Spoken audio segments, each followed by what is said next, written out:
Selamat sore Pak Marsuki Ali.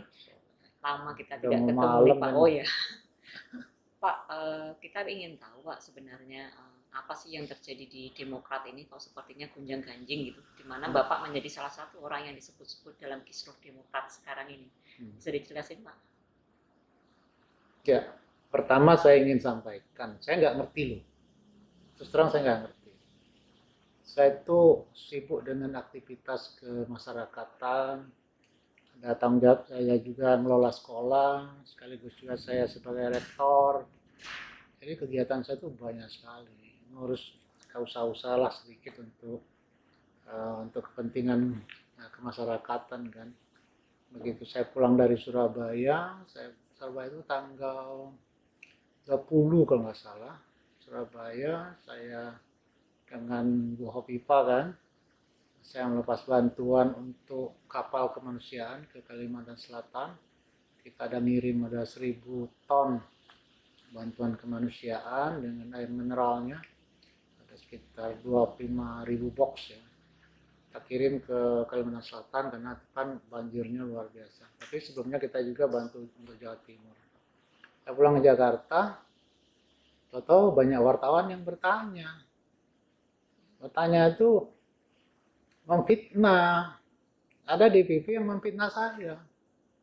Bahwa saya itu bagian daripada rencana kudeta istilahnya kan.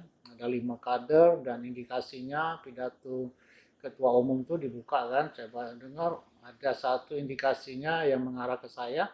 Tetapi kemudian pengurus-pengurusnya menyebut nama saya. Nah, di situ reaksi saya kan muncul. Karena terus terang, saya selama di partai jaga nama baik partai. Entahlah kan, tutupkan selama saya di partai saya tidak melakukan hal-hal yang merugikan partai. Apakah saya bermain-main dengan banggar, apa saya bermain dengan proyek, silahkan dibuktikan lah. Saya orangnya jaga baik betul sebagai ketua DPR sehingga saya sampai selesai.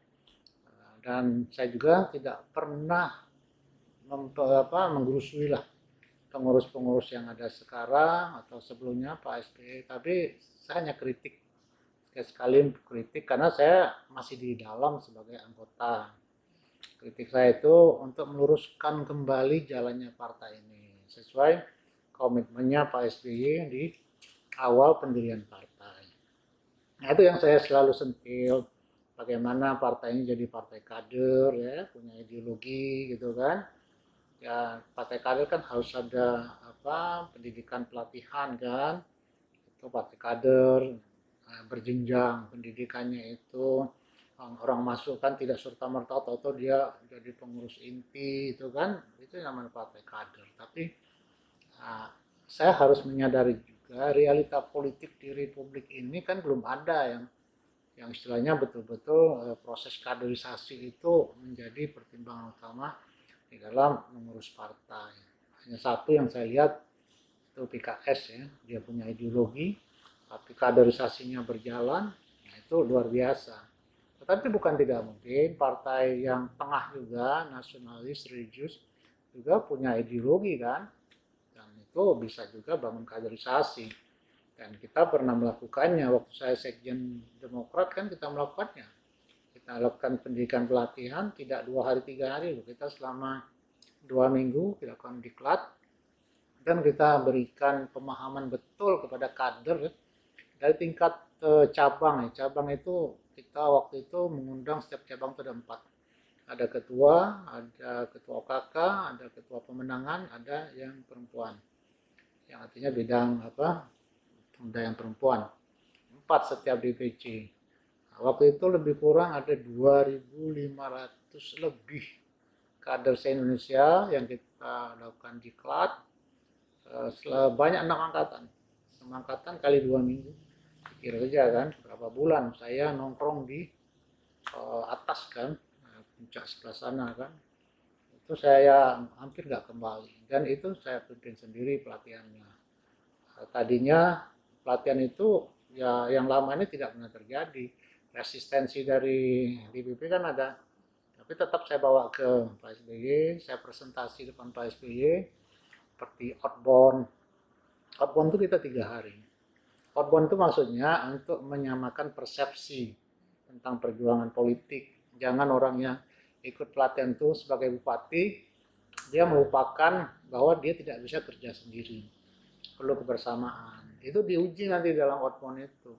Kepala daerah tuh hampir nggak ada yang bisa menyelesaikan tugas karena dia kerja sendiri, merasa hebat. Tapi dengan outbound itu akan menghadirkan kebersamaan. Nah, disitulah baru masuk kepada konten pendidikannya. Nah, pendidikan itu sekaligus pelatihan. Pertama, yang kita berikan itu masalah wawasan kebangsaan, pemahaman tentang kepartaian, tentang agenda-agenda politik, dan sebagainya itu kita berikan di awal. Nah, lalu berikutnya kita ajarkan bagaimana memanage partai politik, kemampuan manajerial yang kita berikan. Nah, yang ketiga, bagaimana memenangkan kontestasi. Nah, 3 materi pokok ini kita berikan.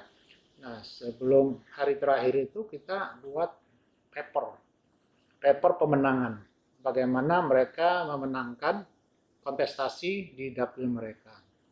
Nah, itu mereka buat, mereka gambarkan peta politiknya, mereka lakukan analisis SWOT ya, kekuatan, kelemahannya, tantangan dan peluang. Itu mereka buat sehingga mereka agenda-agenda partai itu menjadi menjawab persoalan-persoalan masyarakat dan itu mampu berkontestasi. Nah, itu dibuktikan. Nah, 2009 pemilu kita kan menang langsung, lompat jauh kan. Karena mereka memahami cara menang. Mereka memahami cara memimpin partai. Mereka ngerti berpolitik, berpartai. Nah, itu yang kita lakukan. Nah, saya juga waktu sebagai sekjen itu semua peraturan-peraturan partai itu saya buat. Peraturan istilahnya PO ya, peraturan organisasi, itu saya buat loh. Saya mencontoh punyanya Golkar, cuma saya rubah. Saya ke teman saya, salah satu ketua harian Golkar itu Pak Afifuddin Taif, dulu dia komisaris saya di BMN, saya direktur. Waktu saya jadi sekjen saya hubungi Pak Afif, bantu saya mau bikin PO partaian, kasih pendul peraturan organisasi, itu saya kerjain semua. Gitu. Jadi saya ingin partai ini dikelola betul-betul secara modern. Gitu. Jadi kalau pilkada tuh ada mekanisme, ya pendaftaran dari mana dia, misalnya untuk bupati, wali kota, mereka mendaftar di PJ sana, proses seleksi di sana kan, ada papar, supaya ngerti kan, lalu dibawa ke DPD, baru dibawa ke Jakarta kita rapat, tidak diputuskan 1-2 orang, kita rapat, walaupun hak veto itu ada di ketua umum, tapi kita tetap diskusikan. Kalau ketua umum bilang ini pesanan ini, ya udah, tapi mekanisme itu kita jalankan. Nah, proses musyawarah cabang, musyawarah daerah, itu sudah ada PU-nya semua. Dan itulah kerja manajerial yang saya lakukan. Karena pengalaman saya sebagai profesional ya di BUMN, kita siapkanlah untuk membawa partai ini menjadi partai modern. Itu yang saya kerjakan. Nah, begitu terjadi kasus-kasus banyak korupsi kan, begitu saya duduk di DPR kan saya melepaskan diri dari pengurusan. Maksud saya, oke, lanjutkan kan itu kan. Nah, sebelumnya saya dengan Mas Amnas cukup dekat juga. Mas, saya bilang waktu dia masih ketua bidang politik, saya sekjen, sampaikan, Mas, tidak ada lagi orang lain setelah saya yang bisa membawa partai ini ke depan menjadi besar. Tolong dijaga betul, saya bilang, partai ini. Itu saya sampaikan Mas Anas. Jadi saya ini orangnya betul-betul kaderisasi itu berjalan. Nah, tapi nasib partai dan itu saya yakin hampir semua partai akan mengalami, ya kita terjerat dalam kasus korupsi karena kader-kader kita yang masuk di tengah jalan, itu kan ada yang masuk di tengah jalan. Nah, ini yang merusak partai. Nah, jadi kalau dilakukan kaderisasi, tidak mungkin kasus-kasus korupsi seperti ini akan terjadi. Nah, lalu ya saya kan sebagai orang yang membawa partai dari nol sampai ke menjadi nomor satu kan, ketua DPR itu merasa risih kan kalau lihat partainya tidak dilanjutkan. Dan sebenarnya saya tidak ingin jadi apa-apa. Saya hanya ingin melanjutkan membawa partai ini menjadi lebih baik lagi ke depan. Itu niat saya sih. Saya maju 2010, tapi disitulah sikap ya, sikap kita, saya bilang kita ya, sangat permisif dengan money politik. Itu yang membuat kehancuran partai. Kalau pada saat Kongres 2010 itu kita tidak permisif dengan money politik, dan saya yakin akan menang di situ. Karena saya ngurus partai itu dengan membangun komunikasi yang baik dengan mayoritas ketua DPC tahu saya. Mayoritas ketua DPC itu punya hubungan emosional. Jadi artinya kalau tidak ada money politik, tidak ada seorang pun yang bisa mengalahkan saya waktu itu. Tetapi itulah kejadian dan itu harus saya terima. Bapak yakin sekali ada money politik? Oh yakin, karena saya bawa bukti-buktinya, kader saya itu dikasih dolar, ada beberapa yang lapor saya. Dan saya bawa ke SBY. Sampaikan, coba ini sudah bagus di mata publik. Demokrasi di partai ini mata publik bagus. Publik tidak tahu ada permainan begini. Ada dolar-dolarnya disampaikan. Jawaban SBY ya, Pak? Nah, belum saya jelaskan lagi. Tapi Pak, jangan dibatalkan kongres ini. Ini publik sudah menilainya demokrasi bagus di Demokrat ini. Tapi jangan dibatalkan partai ini. Kongres ini. Tapi syaratnya ada. Saya sebut 1, 2, 3 orang-orang yang menurut saya yang membuat kerusakan ini. Orang-orang yang ketangkap ini banyak kan. Itu saya sebutkan. Orang jangan ada yang kepengurusan Pak. Saya bilang. Itu ada saksinya orang-orang saya semua. Maksud Papua. Ada semua. Saya nggak mau partai ini rusak gara-gara kita meributkan masalah ini. Saya tuh orangnya legowo ya. Itu. Tapi orang-orang yang ini jangan ada di internal partai. Ini yang rusak. Kalau enggak, Pak, biar saya di luar saja. Itu kan. Nah, udah. Saya tunggu aja respon gimana. Entah gimana-mana. Ini menjadi terbalik. Saya dilobi oleh Syarif Hasan, Pak SBY, begini putusannya. Rupanya, ya ini mereka ini sangat canggih ya strateginya. Bagaimana jadikan Ibas jadi sekjen. Jadi dengan Ibas jadi sekjen, ya kan ada negosiasi akhirnya. Ya orang-orang yang saya sebut tadi ada semua. Itu kan. Saya di lobby. Ya supaya kita, ya inilah sama-sama. Saya belum langsung terima. Saya kumpulkan tim saya, nggak banyak kok, di bawah 10 orang. Ada tawaran, bilang, kalau tidak diterima, saya siap berhenti dari DPR. Saya sampaikan loh, ke tim saya. Saya ini orangnya punya idealis. Saya masuk partai ini bukan mau cari makan. Saya masuk partai ini bukan saya mau cari jabatan. Enggak. Saya tadinya hanya ingin jadi pengurus saja. Saya nggak mau jadi apa-apa. Tapi nasib saya membawa saya, tahu-tahu saya calon. Nyalon karena apa? Kita dipanggil SBY ke istana waktu itu. Jam istirahat lah ya. Siang hari. Saya, Prof. Mubarok, sama Pak Harito dipanggil. Bahwa kita kalah di dalam memperjuangkan threshold untuk presiden. Rupanya ada senario untuk menjegal SBY maju sebagai presiden. Nah, dengan thresholdnya 20%, Demokrat kan partai kecil waktu itu. Hanya 7% kan. Tidak mungkin mengusulkan.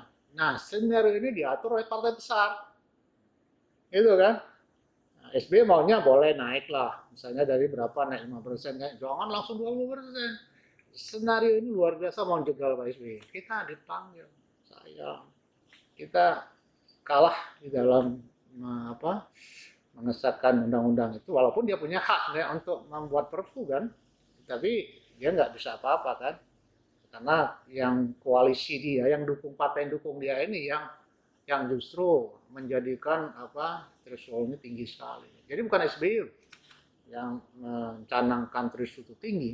Jadi ada skenario penguasa DPR menjadikan itu 20%. Saya ini ngomong apa adanya supaya masyarakat juga tahu bahwa ini bukan salah SBY, itu kan. SBY juga terzolimi waktu itu. Nah, karena itu ya udah saya nyalon aja, tempur saya bilang. Tapi saya nggak mau nyalon tadi. Saya nyalon di DKI 3 yang nggak pernah saya turun, tapi saya pastikan kita harus menang.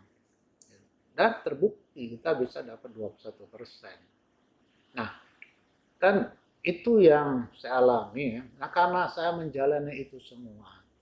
Lalu kalau ada masalah di partai, saya tuh tergerak ya untuk ikut turun gitu loh. Walaupun saya nggak diajak misalnya. Kemana-mana, kalau memang orang itu ngerti kan, wajah saya ini kan wajah Demokrat. Di mana-mana orang bilang ini Demokrat. Itu kan orang masih nggak percaya saya sudah tidak ngurus, kan nggak percaya. Walaupun saya masih, tapi kan saya nggak ngurus. Ya muka saja masih ada merek SBY-nya. Jadi mana-mana orang ngomong Pak Marzuki ya, Demokrat ya, apa kabar Pak SBY? Karena itu selalu. Nah, itu salam untuk Pak SBY. Ada yang menyampaikan kecewaan juga, itu saya tampung. Ada yang kecewaan, ada yang menyampaikan salam. Ya saya kadang-kadang sampaikan secara tidak langsung ya, ada salam dari gini-gini, itu aja. Nah, akhirnya ya rupanya komitmen awal ya untuk membawa partai ini menjadi partai modern ya. SBY itu ketemu saya 2003 ya, ngajak saya itu, waktu saya di Palembang, ketemu, ngajak ingin membangun partai modern, partai kader, partai yang tidak tergantung dengan ketokohan gitu kan, partai jangkar itu, wah luar biasa, cerita luar biasa. Saya terus terang, saya sebagai direktur BUMN itu kan ngerti, paham kan, ini partai yang benar. Memang saya udah mau cari-cari politik ya. Ya itulah saya nyemplung kan. Nah 2004 setelah Pileg menang, aktivitas saya banyak loh. 2003-2004 saya ikut di dalam kita pelatihan kalau bilang ceramah-ceramah politik lah ya, seperti di Hotel Indonesia pada Januari 2004 saya ingat, itu kumpul tim kampanye se-Indonesia, caleg-caleg DPR RI kumpul. Setelah SBY memberi arahan, saya memberikan penjelasan pemenangan itu. Jadi saya tuh udah banyak bekerja. Pertemuan pertama di Kinasi bulan Agustus tahun 2003, saya juga hadir di sana sebagai orang yang memberikan pemahaman bagaimana meloloskan partai ini menjadi peserta pemilu. Saya sampaikan sistem keanggotaan dengan memperbanyak kartu anggota. Saya buatkan online sistemnya, sehingga kita belikan komputer, kita taruh di DPP kan, sistem online. Tapi ya namanya daerah banyak yang gaptek waktu itu kan. Tahu sendiri 2003. Saya sudah bicara online sistem kan. Nah, tapi ya lah, ini kan dengan sistem SMS waktu itu kan, dengan laporan namanya telex atau apalah waktu itu kan. Pokoknya ada laporan aneh-aneh daerah kan, anggota 3.000, enggak mungkin 3.000. Itu realita. Nah, jadi saya itu sampai ke pemilu saya ikut terlibat. Sampai lolos menang sebagai peserta pemilu presiden. Waktu ikut pemilu presiden, saya dipanggil Pak SBY di Hotel Sheraton Bandara. Kalau salah bulan April, saya lupa ingat tadi tahun 2004. Saya tadi pikir mau rapat, ya kan, mau rapat karena saya didampingi Pak Hadi Utomo. Kan di ruang rapat tuh sudah banyak kertas-kertas, biasa kan ada pena kan. Pikir banyak orang, ya udah mungkin 15 orang pikir mau rapat, saya tunggu dan Pak Hadi. Gitu. Rupanya dia mau ke Singapura. Pak SBY kan. Nah, ceritalah. Kita udah berhasil, Pak Marzuki, kita lolos untuk dari legislatif, kita bisa nyalonkan presiden. Itu ceritanya. Saya sudah putuskan, saya akan berpasangan dengan Pak JK. Pak Marzuki orang pertama yang saya kasih tahu pasangan saya. Kalimatnya begitu. Panjang cerita lain-lain kan. Lalu berikutnya saya tanya, gimana saya Pak? Saya kan masih direktur kan. Udah, ajukan berhenti saja. Udah, saya ajukan 2 hari, saya ajukan berhenti. Tapi setelah itu saya sampaikan, Pak, politik ini penuh fitnah. Saya sampaikan ke Pak SBY. Nah, kalau ada fitnah tentang saya, tolong diklarifikasi dulu. Jangan Bapak langsung melihat saya, seolah saya ada apa. Tolong diklarifikasi. Karena saya sadar betul, politik ini sudah saya pelajari, orang itu menggapai sesuatu itu dengan cara fitnah, menghalalkan segala cara lah. Biasanya di internal itu terjadi. Dan itu saya rasakan. Kenapa? Selama ini saja saya 2003-2004 itu yang memfitnah saya itu banyak sekali. Luar biasa. Itu nggak main-main. Tapi saya nggak lihat itu, saya kerja. Saya orang pekerja kan. Nah, itu yang di komen. Saya sampaikan, Pak, kalau ada fitnah, tolong tanya saya dulu. Gitu kan. Nah, itulah perjalanan ya, sehingga saya jadi sekjen, saya kerja dan sebagainya, sehingga partai besar. Artinya apa? Saya tuh nggak cita-cita menjadi pejabat. Kehidupan pribadi saya udah lebih dari cukup. Saya nggak mencari uang di partai. 5 tahun saya sebagai sekjen, tidak 1 rupiah saya menerima gaji. Tidak 1 rupiah pun uang dari presiden yang menjabat. Ya nggak ada. Semua uang saya. Dan kebetulan ya, istri saya anggota DPD RI, jadi nggak berat bagi saya untuk menghidupi saya kan, itu. Dan juga saya kan, artinya saya juga punya usaha, jadi saya bisa jalankan kewajiban sebagai sekjen itu benar-benar clear and clean, nggak ada saya main-main uang. Silakan tanya semua calon kepala daerah yang tanda tangan rekom, nggak ada 1 rupiah saya minta uang. Itu komitmen dan itu saya menyadari betul arti daripada suatu amanah. Itulah yang membuat partai ini menjadi besar. Tapi manakala orang maju pilkada diminta uang, kadernya kan menyakitkan sekali menurut saya. Sebenarnya saya nggak mau ngomong. Sebenarnya saya nggak mau ngomong. Kalau nggak difitnah, saya diem orangnya. Cuma kritiknya sedikit aja. Masalah dinasti ke depan harus begini. Kadang-kadang dinasti kan proses ya. Sebelum dia menjadi partai publik ya, partai milik orang banyak. Itu proses kadang-kadang. Saya menyadari itu. Gak apa-apa. Tapi kenapa saya harus difitnah gitu? Menyebut itu. Nah, kalau fitnah kalau memang ada, panggil dong. Saya nih, yang masih anggota kok. Panggil. Ini ada berita gini. Gimana? Ini buktinya, clear kan? Keluarkan pemecatan. Tapi kalau nggak ada fakta, cuma disebut, cuma katanya, ini kelakuan selama saya menjadi sekjen, selama ketua DPR, dia selalu difitnah. Nah, kalau difitnah internal saya nggak masalah. Saya tahu kemampuan orang-orang yang memfitnah itu memang hanya sebatas itu saja. Dia nggak punya kemampuan lebih daripada itu. Saya tahu siapa yang memfitnah. Oh tahu. Dan saya kemarin sebut terus. Itu orang-orang yang pernah saya bantu. Nah itulah politik kejamnya itu kan. Fitnah itu hanya untuk dia mendapatkan tempat di samping SBY. Kan lucu. Siapa tuh Pak? Ya udah berkali-kali saya sebut. Ya. Yang kemarin nyebut nama saya pertama kali itu siapa? Itu Syarif Hasan pertama kali nyebut nama saya di ruang publik. Karena dia tahu saya nggak akan respon. Karena selama ini saya tidak pernah merespon itu. Kemarin terpaksa saya respon. Jadi itu ya. Itu yang menyebut terbuka loh. Tanpa bukti, tanpa apa nyebut nama Marzuki Ali. Selama ini saya nggak pernah merespon dia. Dia mau fitnah saya diem. Banyak orang ngomong ke saya kok. Dan ini dia bilang Pak SBY, Pak Marzuki gini-gini. Ambisi mau jatuhkan Bapak. Luar biasa. Tapi saya nggak peduli. Karena itu internal partai. Udah bagian daripada apa dinamika di internal kita kan. Tapi tatkala itu masuk ruang publik, saya nggak main ini. Saya nggak bisa maafkan itu. Itu marahnya saya di situ. Jadi kemarahan saya itu jangan dilihat saya Seolah saya benci dengan kepengurusan. Enggak, saya enggak marah. Makanya kalau Pak Ahy tidak bisa mengendalikan ini, kapasitas dia sebagai pemimpin itu yang saya pertanyakan.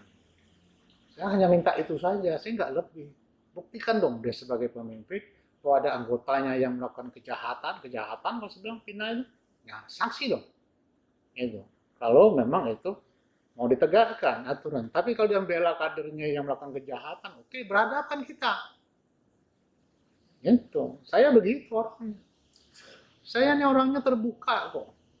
Saya nggak pernah ngomong begini. Saya terbuka. Siapa saya ngomong? Saya nggak pernah takut dengan apa? Dengan hantu, dengan apa lah istilahnya. Ya kan. Jadi orangnya saya ini, kata ya semua wartawan saya terbuka. Nggak pernah wartawan siapapun yang ingin saya tolak. Saya ketua DPR itu paling mudah, pejabat yang mudah ditemui. Nggak ada kok. Itu artinya apa? Kejujuran yang kita kedepankan. Nggak ada bohong di balik itu. Kalau kita bohong takut dong. Terus kalau bohong takut kita ketemu. Perhadapan seperti apa Pak yang akan Bapak itu? Ya artinya kita lihatlah nanti. Saya artinya mereka sudah memperlakukan saya bukan sebagai anggota lagi. Mereka tidak lagi menghargai saya orang yang pernah bersama-sama. Itu kan. Ya mau apa lagi saya? Mau tetap begini saya? Ya nggak mau deh, sudahlah kita mau apa gitu. Itu kan yang jelas saya akan melakukan langkah-langkah hukum. Karena fitnah. Itu berhadapan gitu. Kan saya bilang, kalau nggak diluruskan, tidak ada sanksi, ya saya akan lakukan langkah-langkah hukum. Atau alternatif lain kita lihat nanti. Gitu. Apa itu Pak? Ya, kalau kita lihat nanti. Apa yang terjadi kan kita nggak tahu ke depan. Saya mau lihat dulu bagaimana reaksi mereka. Saya sudah sampaikan itu secara terbuka. Tapi kemarin saya dapat pesan informasi dari salah satu ketua DPD. Mereka dipesan sama, katanya sekjen pesan. Jangan serang PMA. Itu saya dapat informasi. Karena sepi nggak ada nyerang saya. Saya juga sebenarnya nggak mau lagi. Tapi luruskan dong. Ini buat komitmen. Gitu misalnya oke, Pak MA kita akan selidik ini kalau memang tidak ada, ini fitnah kita akan tidak lanjut. Begitu, saya kan nggak akan saya bereaksi apa-apa lagi.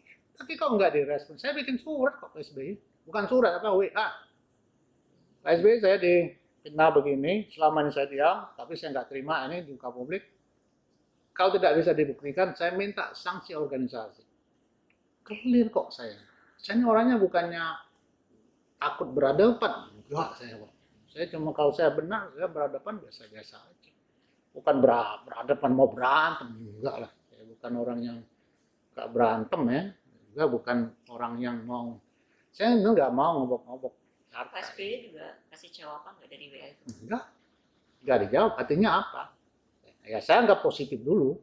Mungkin dia sedang teliti, sedang menyelidiki atau apa. Ya, makanya saya tunggu. Saya nggak mau melangkah lebih lanjut sebelum itu ada keputusan.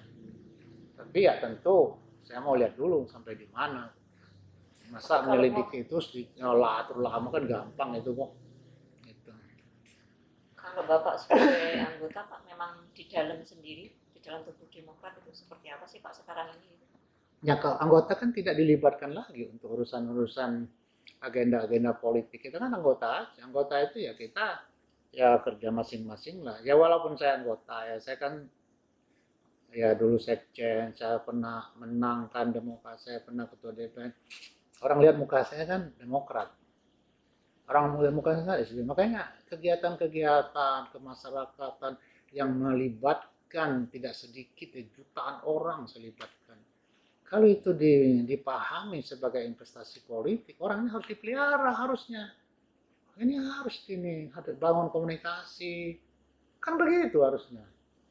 Saya kan terbuka loh, di forum terbuka. Saya sampaikan ada aktivitas kemasyarakatan yang bukan aktivitas yang ece-ece loh. Nah, kita bicaranya nasional. Saya kan membesarkan Demokrat bukan karena kekuatan partai saja. Saya bangun jaringan.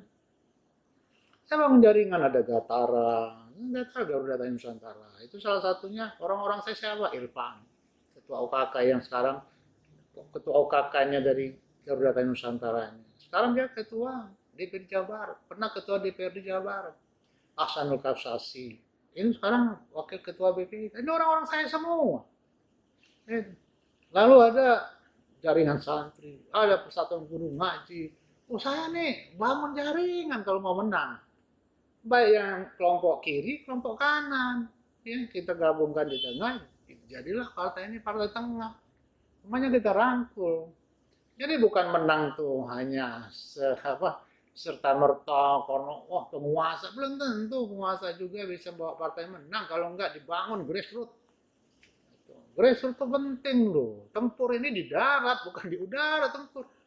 Waktu pencitraan betul membangun persepsi, membangun membangun citra itu penting. Tetapi kinerja di darat nih harus. Ngomong kosong kalau di citra bagus di bawah kosong. Wah bersih nanti disikat kawan itu.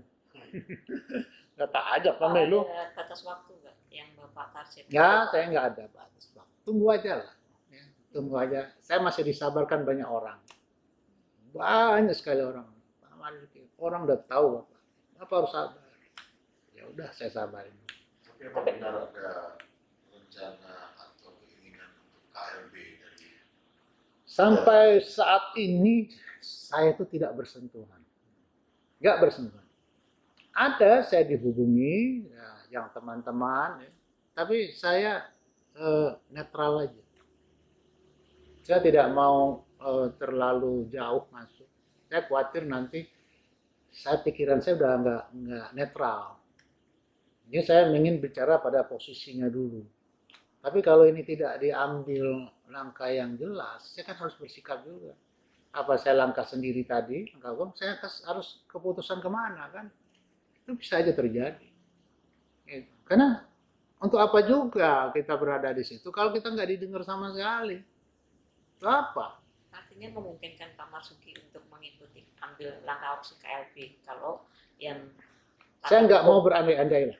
Ya. Oke. Saya nggak mau berandai. Saya mau lihat nanti gimana reaksi daripada DPP. Pak, kalau dari yang Bapak gambarkan tadi tentang kondisi partai yang penuh money politik segala macam itu, sebenarnya memang layak nggak sih Pak ada KLB untuk partai Demokrat itu? Yang menyebut layak tidaknya itu yang punya suara. KLB itu yang punya suara. Kalau orang luar tuh nggak punya urusan. Itu yang mesti dipahami. Ya, jadi jangan kita orang yang tidak punya suara kita menyatakan begini, karena yang menentukan yang punya suara. Kalau mayoritas yang punya suara menginginkan dan itu kita tahu disampaikan kepada kita, baru kita lihat konstelasinya gimana. Oh, kalau konstelasinya begini, oh ini memang udah pantes. Baru kita bisa ngomong. Nah, saya kan nggak bisa ngomong kita. Saya kan nggak tahu kekuatan ini di mana kan.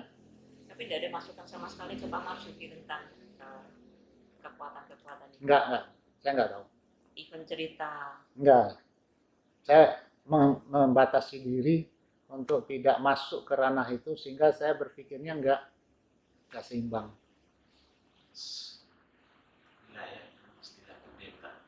Nggak ada kudeta. Partai nggak ada kudeta. Yang ada kait. Ya biasa ya, partai itu kadang mencari apa, ya daya tarik ya, mencari apa itu, ya ada sensasinya, ada satu diksi-diksi yang membuat orang tuh ada apa gitu, diksi yang membuat orang tuh ada apa, kudeta, diksinya kan luar biasa, kok kudeta Demokrat, ada apa Demokrat kudeta? Itu kan padahal nggak ada istilah kudeta di partai politik itu. Yang ada kan kongres luar biasa. Dan kongres luar biasa pun diperkenankan, itu konstitusional, nggak ada yang ilegal sepanjang memenuhi persyaratan. Ya PSB 2013 jadi ketua umum kan lewat KLB. Iya kan? Apakah itu haram? Enggak kan? Dan itu diatur dalam dasar rumah tangga, jadi nggak ada masalah sih. Kalau pemilik suara ini kan harus kembali ke Partai Demokrat untuk aktif sebagai Saya tidak bercita-cita untuk diminta untuk begitu. Tapi biarlah saya berada pada posisi saya di mana saya happy dengan kondisi ini. Saya ini happy loh. Saya nggak ada stresnya muka saya. Pak, kalau Bapak sebenarnya kan posisinya udah di luar partai karena hanya anggota aja. Ya. Terus kepentingan apa mereka memfitnah Bapak, Pak? Ya inilah karena kebiasaan ini Pak Marzuki ini kalau dipitnah nggak akan melawan, diem orangnya. Jadi mudah itu satu ya, gampang ya, supaya gampang. Karena selama ini saya yang selalu men-challenge SBY kan saya, yang selalu men-challenge dalam kongres ya. Mulai KLB 2013 yang maju, Pak SBY mau maju, ya sudah. 2010 Pak SBY maunya Pandi, saya justru sepakat ya mengakomodir kepentingan DPP. Masa orang nggak pernah ngurus partai jadi ketua umum, ya sudah challenge aja juga, gitu kan. 2015 ya saya challenge lagi, tapi saya lihat SBY tetap mau maju, ya saya nggak mau kontestasi sama beliau. Ya udah Pak SBY silakan maju, gitu. Saya menghargai, apresiasi sekali. Kalau Bapak suka challenge, artinya apakah orang yang mau blow up itu saat ini sedang men-challenge Bapak juga untuk berhadapan-hadapan dengan Pak SBY? Ya dari dulu memang saya dihadap-hadapkan, dari dulu, sehingga saya itu seolah-olah SBY itu menganggap saya itu musuh. Padahal saya itu maju, misalnya sebagai kader, ingin maju sebagai ketua, menunjukkan demokrasi di internal. Bahwa kemudian ada musyawarah mufakat, itulah Pancasila kita. Jangan dianggap bahwa saya maju loh, langsung berhadap gitu. Kita nih bangun demokrasi loh. Kita bilang bahwa partai ini partai yang menegakkan nilai-nilai demokrasi itu pada saat berdirinya kan begitu. Tapi manakala di internal kita tutup ruang demokrasi itu, kita nih partai apa? Artinya apa? Mari kita berdemokrasi. Setelah di dalam nanti ada, kumpul sini kamu. Ini kita gimana ini? Ya udah, kamu duduk manisan. Itulah musyawarah mufakat. Kalau nggak ada musyawarah mufakat, maunya otoriter, ya bukan partai Demokrat namanya. Ada keanehan nggak sih Pak, kenapa challenge itu dimunculkan kok baru-baru ini gitu? Bukan dari kemarin-kemarin, Bapak jadi anggota kan udah lama. Kenapa challenge itu muncul? Ya, di saat memang ada gerakan itu. Ini kan ada gerakan. Gerakannya cukup masif loh, hati-hati. Gerakan dari internal atau eksternal yang cukup masif? Ini kolaborasi, nggak bisa internal sendiri itu menghadapi kekuatan ini kan nggak mampu. Pasti ada kekuatan eksternal yang ikut masuk. Dan itu sah-sah saja kok dalam politik. Nggak bisa kita mau bilang orang dalam politik itu orang mau apa aja sah. Politik di Indonesia ini yang mana? Politik yang benar, politik yang sehat. Ya kan? Masih menjadi pertanyaan Pak, apa tujuan dari men-challenge Bapak ini Pak? Ya nggak ngerti, saya tanya dia. Saya kan nggak ngerti kenapa nyebut nama saya. Nah setelahnya itu ada Yusodarso yang ngomong. Yusodarso ngomong yang di sini berkolaborasi ada paksinya Anas, paksinya HU, paksinya MA, paksinya Marzuki Ali. Nah ini berhadapan dengan paksinya SBY gitu. Ah itu kan, padahal Anas nggak tahu, HU sudah almarhum, saya nggak tahu. Dan yang jelas paksi saya itu, ini kan sebut paksi kan karena pendukung ya, pendukung waktu kongres. Paksi saya, waktu namanya paksi HU itu adalah kami yang dulu dukung Hadi Utomo. Itu pada saat kongres 2005. Itu paksinya HU. Saya ini paksinya HU. Tapi kemudian kan kita di jalan kan pisah. Kita punya idealisme sendiri, Pak HU punya idealisme sendiri, sehingga jalan pun saya sering bentukan kan. Nah, di paksi saya itu enggak. Udah banyak yang kemana-mana. Ada yang jadi bedum. Bedum DPP itu orang kaya. Rifki ini antara Anas dipakai oleh ketua umum sekarang. Ketua DPD, berapa ketua DPD orang saya? Iya kan? Minimal ada 3, minimal yang masih komunikasi saya. DPD banyak, dan tanya kepada mereka tuh pernah nggak Marzuki Ali ngajak-ngajak mereka tuh untuk menjatuhkan AHY. Bisa tanya, itu orang-orang saya yang loyal. Ketua DPD NTT itu orang yang paling loyal dengan saya. Bisa tanya ke dia, pernah nggak Pak Marzuki Ali itu nyebut-nyebut KLB, ngajak-ngajak KLB? Tanya dia. Karena yang bawa dia ke Demokrat, dia dulu direktur keuangan Jakarta Convention Center kan. Dia kerja dengan anaknya Mustowo kan. Nah, waktu saya masuk politik, saya ajak dia orang baik. Dia Kristen yang baik lah ya. Nah, saya bilang, Pak Jafri, gabung dong. Saya orang-orang baik. Orang-orang yang tidak mungkin makan di partai. Gitu kan. Nah, dia buktikan perjuangan. Dia aja sekarang jadi wali kota Kupang.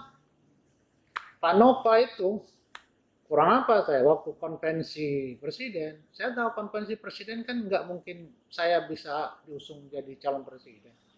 Tapi saya tahu Demokrat pada saat itu sangat terpuruk. Bisa-bisa nggak lolos loh. Ya kan? Artinya apa? Saya harus berjuang gimana Demokrat ini bisa lolos. Gitu. Saya keliling loh ke seluruh Indonesia. Bukan hanya untuk saya untuk jadi presiden. Nggak mungkin Marzuki Ali jadi presiden. Realita politiknya nggak ada. Saya orang Palembang. Harus ngerti ya. Harus dipahami. Jadi kenapa saya berjuang itu? Karena Demokrat sedang terpuruk. Boleh tanya Pak Nova ini. Dia yang menerima atribut dari saya. Hampir setengah pesawat barangkali. Ongkos angkutnya saja itu di atas 500 juta saya bayar. Belum atributnya. Belum untuk Sumatera Utara. Belum untuk Sumatera Barat. Belum untuk Riau. Hampir se-Sumatera saya kirim. Se-Jawa saya kirim. NTB saya kasih, NTT saya kasih. Kalimantan, yang Indonesia Timur yang nggak saya kasih. Kalau terlalu jauh, ongkos angkutnya terlalu mahal. Dan uang itu saya dapat dari mana? Saya jual aset saya. Aset saya yang bagus sekali saya jual. Hanya untuk supaya saya bisa bantu Demokrat bisa selamat daripada hilangnya dari perpolitik Indonesia. Dan saya tidak kampanye di daerah dapil saya. Makanya saya nggak dipilih orang. Walau saya nggak kampanye masih dapat suara 60 ribuan saya. Cuma yang nomor berikutnya itu nggak ada yang kerja, nggak ada dapat suara semua. Hanya kan numpuk di saya sendiri. Kalau di bawah ini kerja, masih dapat kursi di Jakarta Utara itu, dapil 3. Tapi saya nggak kerja aja, orang masih milih saya. Artinya apa? Ada sesuatu yang kenapa orang pun masih memilih. Nah itu kan, jadi harus dibuka, di kupas tuntas. Tidak ada kecurigaan. Wah, saya tuh benar-benar mau ambil Demokrat jadi calon presiden. Gimana ujuk-ujuk orang Palembang bisa jadi calon presiden? Saya nih orang yang waras loh, rasional saya nih. Nggak mungkin orang Palembang dicalonkan jadi presiden melawan siapa? Nggak mungkin menang dia. Ngabis-ngabisi energi aja. Itu kan harus dipahami di situ. Tetapi, waduh, saya dimusuhi. Loh, saya disuruh ikut konvensi, tapi dimusuhi. Karena ada adiknya ibu kan, ada Edi Pramono ikut konvensi. Loh, kenapa harus bermusuhan? Jadi seolah-olah kalau ada Edi Pramono tuh nggak ada yang ke saya, lari semua, takutan. Loh, ini kok jadi begini partai? Saya merasakan loh, kok saya selalu berhadapan, padahal niat saya ini supaya partai ini besar. Itu. Kalau Bapak melihat sekarang ini, Bapak kan tadi pengen menyelamatkan partai supaya tidak terpuruk. Tapi kalau melihat partai yang sekarang ini, Bapak melihat akan terpuruk atau? Kalau persepsi yang dibangun cukup berhasil. Tapi persepsi ini kan harus didukung dengan gerakan darat. Kan persepsi yang dibangun cukup berhasil. Agak naik kan sekitar 8% sekarang. Sudah masuk dalam 4 atau 5 besar ya, perlu diuji juga. Tetapi kalau kropos di bawahnya, ini akan hilang nanti, kempes. Itu. Ya, saya kalau dari segi pencitraan oke, Pak SBY jago loh. Tapi kalau partai tidak dibangun militansi ya, kalau soliditas sampai ke akar rumput, nanti blank dia, nyesel itu. Gitu. Nah itu lemahnya nanti. Dan itu tidak dilakukan saya. lemah sekali. Kelemahan itu tanggung jawab siapa? Apa? Kelemahan itu tanggung jawab siapa? Ya, pastilah kan tanggung jawabnya ketua umum dong. Masa yang lain disalahkan? Jadi jangan main di tataran udara saja. Ya. Waktu kita itu ada pemain tataran udara, Pak SBY membangun citra kan, bagaimana citra politik. Tetapi kita di bawah ini silent operation terus bergerak. Tidak ada satu partai pun yang buat konsolidasi sampai anak ranting, kecuali Demokrat pada saat saya. Kita sampai anak ranting. Gitu. Bapak tadi bilang bahwa Bapak tidak pernah mengajak kader-kader Demokrat untuk KLB. Tapi kalau pertanyaan dibalik, jika ada kader-kader Demokrat mengajak Bapak untuk sama-sama ikut KLB, apa? Ada beberapa yang hubungin saya, tapi saya bilang saya sampai saat ini belum memutuskan apapun. Saya bilang Pak Marzuki kembalilah ke dalam, ikut sama-sama membangun lagi partai. Saya bilang saya sampai saat ini belum memutuskan. Itu dari DPP atau DPD atau? Ada yang DPP. Lantas bagaimana? Bapak tadi menyebutkan bahwa pemimpin itu harus turun ke darat. Terus apa yang dibangun oleh pemimpin Demokrat yang saat ini? Bapak melihatnya? Ya, pemimpin itu kan kolektif kolegial. Ya. AHY itu bagus ya. Pendidikan di TNI-nya bagus. Akademiknya bagus. Kuah pengalaman mungkin yang belum cukup. Tapi sayangnya di bawah itu tidak ada yang orang-orang yang matang dalam berpolitik. Nah ini yang kelirunya. Ya, harusnya dia mengkombinasikan kader yang pengalaman dan itu namanya pengkaderisasi, pengkaderan, kaderisasi. Kalau di bawahnya ini semua dianggap muda itu kekuatan, betul muda itu kekuatan.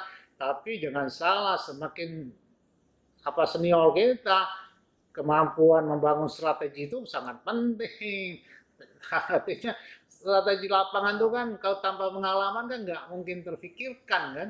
Sebenarnya bagus, tapi kalau nggak dibantu dengan orang-orang yang punya pemikiran juga tentang bagaimana memenangkan pertempuran ini kan nggak bisa juga kan. Ya bagus kan tataran udara, wah luar biasa, tapi tataran bawah kalau nggak dibangun nggak bisa. Saya sampai pelosok-pelosok Pak, saya ada di mana-mana. Waktu saya jadi sekjen, saya nggak tidur di tempat dan saya kerja di partai itu luar biasa loh. Sampai jam 12 malam, jam 2 malam badan saya ini kalau nggak kuat dah rontok kembali. Karena orang-orang DPR itu ke kantor itu setelah maghrib semua baru muncul. Ada yang 9 malam. Ya saya sebagai sekjen partai yang penunggu rumah harus melayani. Pagi-pagi orang dari daerah sudah datang. TPC datang ke kantor, minta inilah. Jadi saya terpaksa jam 10 pagi saya ke kantor, udah sampai jam 12 malam. Lebih dari 12 jam saya berada di DPP. Hafal betul itu. Itulah yang saya bilang ya, orang yang mengayomi. Dengan elit-elit kita ayomi, ya mereka datangnya jam 7, 8, 9 malam, ya udah saya nggak mau ada di sana. Jangan yang dari daerah-daerah datang pagi, ya sudah harus hadapin. Tidak ada kesulitan untuk ketemu saya kapan saja, di mana saja, waktunya saya bisa ketemu. Di rumah kadang saya terima, di kantor juga saya terima. Nah itu yang membangun hubungan emosional. Hubungan emosional lekat loh sampai sekarang. Ada yang kemarin karena dia disingkirkan, Pak, saya ini disingkirkan dari dia di PAW karena apalah di PAW. Udah kamu masuk Gerindra. Tadi nanti sekarang. Di Gerindra jadi di NTB itu. Banyak yang Gerindra berhasil. Karena mereka orang-orang hebat, orang-orang baik. Dan itu yang saya pesan Mas Anas, Mas, jangan karena kita kontestasi ini membuat di bawah ini dihabisin. Nah, itu salah satu kecewaan saya Mas Anas. Orang-orang saya itu banyak disikatin juga waktu Mas Anas itu. Ini saya sampaikan ke publik biar tahu politik itu bukan politik sapu bersih, nggak begitu. Orang-orang bagus ya dipakai. Saya nggak pernah ganggu kan orang-orang saya yang bagus. Saya grogoti HI kan nggak pernah. Justru saya dukung aja. Ya kan orang-orang itu kan tanya Pak Nova pernah nggak saya hubungin untuk begini, nggak ada, biarkan dia monoloyalitas kepada ketua umum. Saya tanya Pak Jepri, loyalitas kepada ketua umum. Tanya Irfan Jawa Barat, dia loyalitas kepada ketua umum. Nggak ada sekalipun saya komunikasi. Saya jaga loh, walaupun kita punya hubungan emosional, saya nggak pernah ngajak mereka melakukan kejahatan. Kejahatan demokrasi itu nggak boleh. Nah, itu. Kejahatan demokrasi karena hati yang dengki, iri itu nggak boleh. Harus jujur kita katakan itu. Artinya apa? Kalau kita mau benar yang bangun partai ini betul-betul rasional, kita kritik rasional, logik itu kan. Jangan kita ngajak orang, pokoknya hajar. Nggak bisa begitu. Partai habis kalau begitu. Kalau harus diperbaiki Demokrat saat ini apa yang harus diperbaiki, Pak? Ya komunikasi kepada bawah ya sampai DPC dan bangun kaderisasi ke pengurusan sampai anak ranting, perkuat konsolidasinya. Itu ada pencitraan oke, udah bagus. Udah jago lah ya kalau pencitraan di media ya, itu udah bagus. Tapi konsolidasi sampai anak ranting itu harus dilakukan. Dan berikutnya kalau namanya kaderisasi harus ada pelatihan terstruktur, berjenjang, ya, berkelanjutan, gitu kan, jangan terputus. Saya tawarkan seperti tahun 2014, Pak, saya bilang, Pak, saya bilang, ini kader-kader ini masih ada banyak yang baru, Pak. Kita buat lagi pelatihan seperti dulu. Yang dulu pernah ikut, kita naikkan kelasnya lagi, ada kelas atasnya, nggak direspon, ya sudah. Karena saya bukan pengurus, saya nggak punya kewenangan apa-apa, ya udah, walaupun saya waktu itu 2014 masih sebagai wakil ketua majelis tinggi, saya sampaikan, saya ini orangnya punya itikat baik, tapi selalu dicurigai. Oh nanti kaderisasi Pak Mariski galang lagi. Nah, kepikirannya kan jadi, jangan saya ditampilkan di situ. Kalau takut saya menggalang, jangan ditampilkan. Suruh siapa yang tampil di situ. Tapi harus punya konsep. Terus pelatihan kita lakukan pada tahun 2009. Berarti ini materinya itu kita siapin. Nggak ada kita ngundang dari luar, materi bawa sendiri, dari luar bawa sendiri. Mereka nyampaikan saja ini materi kita. Silakan dia kemas dengan bahasa dia, tapi ini materi. Karena sasaran pendidikan harus jelas dong. Saya berkecimpung dalam dunia pendidikan.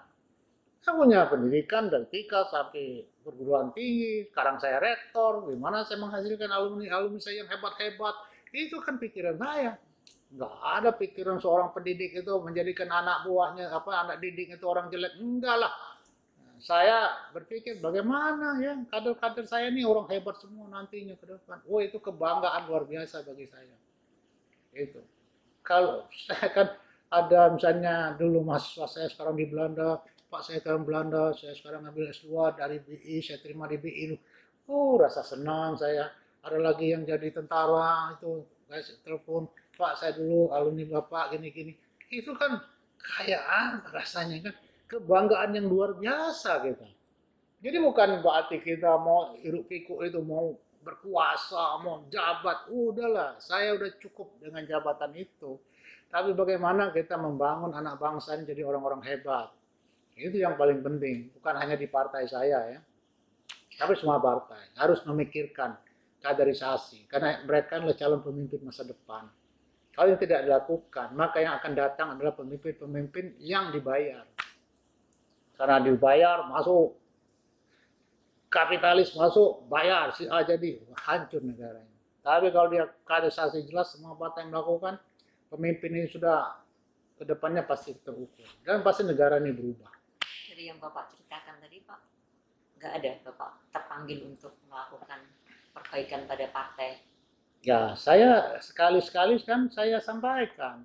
Tapi ya, saya tidak punya kewenangan itu. Saya rasa cukup sudah melakukan itu. Tetapi kalau saya dipanggil untuk berikan pandangan pendapat, saya akan kasih pandangan pendapat. Tetapi kalau misalnya saya, Pak Mariski, kamu jadi ini, udahlah saya sudah cukup misalnya kan. Tapi kalau saya diminta pandangan gimana membangun bangsa, saya ini rektor loh. Saya ini diskusi di mana-mana bagaimana menjadikan anak bangsa ini orang-orang hebat. Alumni-alumni yang bertakwa itu kan, alumni yang cerdas, yang Pancasilais itu sudah kewajiban lah ya. Artinya tidak hanya Demokrat saja. Saya sebagai ketua DPR pun saya datang di PDIP, ada acara di PDIP sebagai ketua DPR, saya jelaskan masalah kaderisasi, masalah pemimpin masa depan, itu kewajiban. Ya, jangan dikira kita itu ambisi pribadi. Lihat kalau bilang ambisi pribadi, jadi orang melihat itu terlalu cetek ya. Lihat Pak Mario ini apa sih kan? Banyak sekali. Ya. Ini bisa investasi politik kalau bisa harus berpikir begitu. Saya punya mahasiswa banyak. Saya punya jaringan asosiasi perguruan tinggi swasta se-Indonesia. Mereka itu dekat dengan saya semua. Saya tanya kemarin di grup, kalau saya terjun lagi ke dunia politik setuju nggak? Hampir 100% dukung. Pikir aja, artinya apa? Mereka tuh tahu saya. Mereka bilang, Bapak perlu perbaiki politik ini. Bapak masih perlu politik. Saya cuma memancing aja. Mancing loh. Itu bukan hanya di perguruan tinggi swasta. Saya punya grup juga di rektor-rektor perguruan tinggi negeri. Ada guru-guru besar di sana. Ada orang peduli dengan masalah bangsa. Saya tanya juga. Boleh saya lihatin dapat. Rata-rata semuanya. Marzuki harus kembali ke politik. Karena dia tahu kiprah saya di dunia pendidikan. Gimana saya ngawal pendidikan ini supaya menjadi menghasilkan orang-orang hebat. Dan tidak ada kita berpikir pragmatis ya. Pendidikan itu jadikan bisnis, nggak ada. Jika banyak orang yang beranggapan Bapak layak terjun lagi ke dunia politik, bagaimana Pak Marzuki sendiri ingin terjun ke dunia politik? Begini loh. Politik itu bagus kalau cocok dengan kita, partai politiknya. Kalau nggak cocok, kita rusak di dalam. Gitu. Artinya kalau mau perbaiki sama-sama negeri ini, ayo mau saya. Tapi ayo sama-sama baik gitu. Saya nggak jadi apa-apa, nggak apa-apa kok. Ayo baik sama-sama. Kelola partai secara transparan. Jangan seolah-olah keputusan saya sendiri yang nggak bisa. Kalau mau ingin maju ya partai itu. Gitu. Jadi kelola partai politik secara transparan, akuntabel. Kemudian ya jelas ya tugas tanggung jawab masing-masing itu jelas. Jangan semuanya aku sebagai ketua umum, aku punya otoritas, nggak didengar lagi suara orang. Nah, itu belum tentu keputusan yang terbaik. Itu berlaku untuk partai politik semua atau hanya Demokrat? Berlaku untuk semua. Karena bicaranya rektor. Oke Pak, terima kasih Pak. Oke, makasih. Mohon maaf kalau ada salah ya.